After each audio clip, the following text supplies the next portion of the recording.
사랑하는 서당중앙교회 믿음의 가족 여러분, 월요일 매일 감사 예배를 주님 앞에 올려드리겠습니다. 찬송가 43장 찬양 드리겠습니다.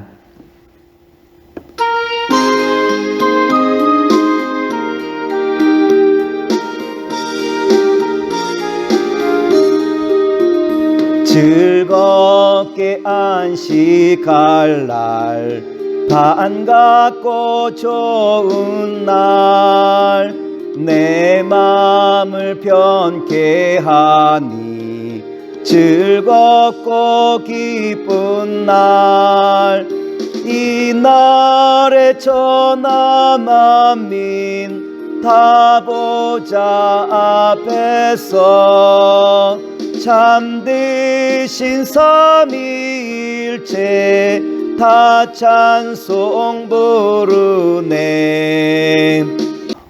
오늘의 성경 말씀 마태복음 10장 16절 말씀입니다. 말씀을 봉독하여 드리겠습니다. 보라, 내가 너희를 보냄이 양을 이리 가운데 보낸가 같도다. 그러므로 너희는 뱀같이 지혜롭고 비둘기같이 순결하라. 오늘은 마태복음 10장 16절로부터 23절의 말씀을 가지고 뱀처럼 지혜롭게 비둘기처럼 순결하게 라고 한 말씀의 제목으로 오늘 말씀을 사모하길 원합니다.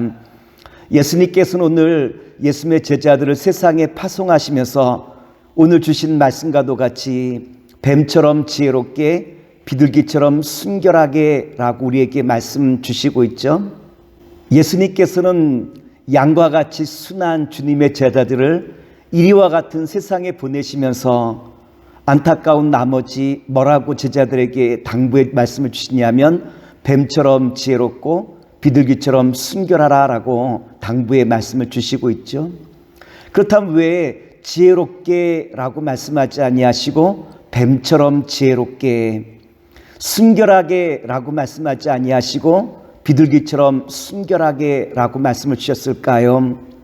지혜로 따진 자면 개나 원숭이가 뱀보다 더 똑똑하고 지혜로운데 왜 하필 뱀과 같이 지혜롭게 라고 말씀을 주셨을까요?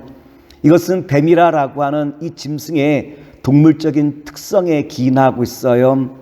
뱀이라고 하는 이 짐승은 평지에 놔두면 뱀의 특성을 발휘하지 못하죠.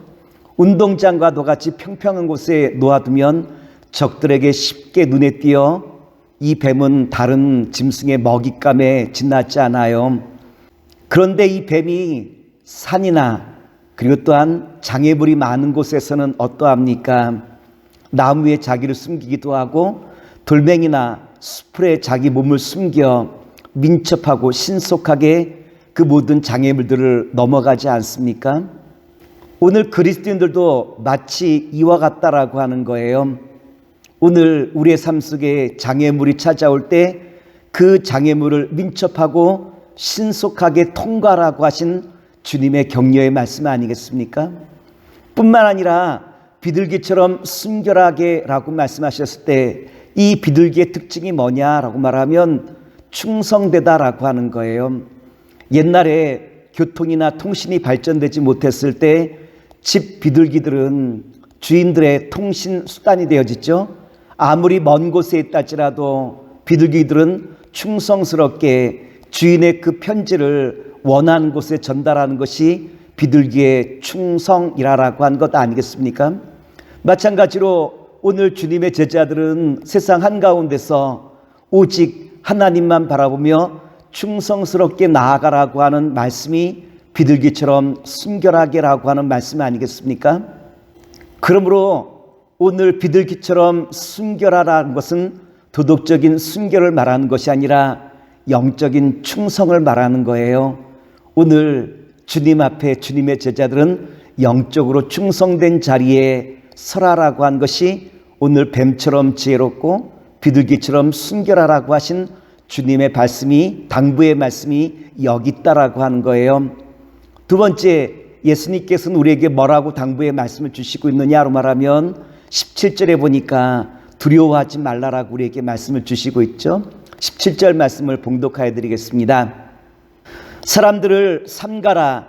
저희가 너희를 공에 넘겨주겠고 저희 회당에서 채찍질하리라. 오늘 예수님께서는 제자들에게 우리가 두려워할 것은 세상이 아니라 하나님이 우리의 두려움의 대상이라고 말씀을 주시고 있죠. 만일 우리가 세상을 두려워하면 비겁한 자가 되어져요. 그런데 우리가 하나님을 두려워하면 지혜로운 사람이 되는 것 아니겠습니까? 우리는 하나님을 두려워하지 못하지만 누가 하나님을 두려워하느냐로 말하면 마귀는 하나님을 두려워해요. 그래서 우리가 하나님과 함께하면 마귀는 하나님을 두려워하기에 우리를 피한다라고 하는 것 아니겠습니까? 그러므로 두려워하지 말라라고 하는 거예요. 마태복음 10장 19절 말씀을 봉독하여 드리겠습니다. 너희를 넘겨줄 때 어떻게 또는 무엇을 말할까 염려치 말라. 그때 무슨 말할 것을 주시리라. 그런데 문제는 우리의 믿음이 작다라고 한 것 아니겠습니까? 어려운 일 있을 때마다 우리는 어떠하냐면 쉽게 흔들리고 쉽게 무너지는 것이 우리의 일반적인 모습이에요. 우리가 잘 알고 있는 사울 왕과 다윗을 보세요. 사울은 골리앗을 무서워했죠. 하나님을 두려워하지 않았어요. 그러다 보니 적장 골리앗만 무서함으로 말미암아 저는 비겁한 사람이 되지 않았습니까? 이에 비해서 다윗은 어땠나요? 하나님을 두려워하고 적장 골리앗을 두려워하지 않다 보니 지혜로운 자가 되어 하나님께서 쓰시는 귀한 믿음의 사람으로 거듭나게 되었음을 성경은 우리에게 잘 보여주시고 있죠. 결국 세상을 두려워한다는 것은 내 안에 믿음이 없다라고 하는 거예요. 또한 하나님이 전능하시다는 것을 모르는 것 아니겠습니까? 그러므로 예수님께서 19절의 말씀을 통하여 사람을 삼가라라고 하신 말씀은 우리가 정말로 두려워하고 무서워할 것은 세상과 사람이 아니라 오직 하나님이 우리의 주님을 이제는 알고 주님 앞에 늘 순종하는 마음으로 나아갈 때 주님께서 모든 마귀의 권세를 멸하시고 우리를 날마다 승리케 하신다라는 것을 다시 한번 일깨워 주시는 말씀이라고 볼 수 있어요. 세 번째, 예수님께서 제자들에게 주시는 말씀이 있다면 끝까지 이기는 자가 최후 승리한다라고 우리에게 말씀을 주시고 있죠. 마태복음 10장 21절과 22절 말씀을 봉독하여 드리겠습니다. 장차 형제가 형제를 아비가 자식을 죽는 데 내어주며 자식들이 부모를 대적하여 죽게 하리라. 또 너희가 내 이름을 인하여 모든 사람에게 미움을 받을 것이나 나중까지 견디는 자는 구원을 얻으리라. 미국의 유명한 빌 하이베스라라고 한 목사님이 계셔요. 이 목사님이 쓴 글 가운데 운동선수가 언제 경기를 포기하느냐 하면 이제는 더 이상 한 걸음도 옮길 수 없어라고 하는 마음이 그 생각이 들 때 운동선수는 그 경기를 포기한대요. 오늘 우리 믿음의 사람들도 마찬가지 아니겠습니까? 더 이상은 무리야. 하나님, 나는 더 이상 할 수 없습니다 라고 하는 내 속에 영적인 포기가 일어날 때 우리는 한 걸음도 못 가고 우리의 믿음이 영적인 포기로 끝을 맺는 순간 아니겠습니까? 오늘 예수님께서는 우리에게 뭐라고 말씀하시고 있냐면 끝까지 견디는 자는 최후 승리한다라고 우리에게 약속해 주셨죠. 오늘 바라기는 사랑하는 믿음의 성도 여러분, 참으로 어렵고 힘든 순간이 우리 가운데 다가온다 할지라도 끝까지 견디는 자가 승리한다고 하신 주님의 이 말씀을 마음에 담아 뱀처럼 지혜롭고 비둘기처럼 순결하게 하나님을 두려워하며 또한 주와 함께 늘 동행하는 가운데 날마다 새로운 역사를 감당하실 수 있는 주님의 신실한 제자가 되길 원합니다. 기도하겠습니다.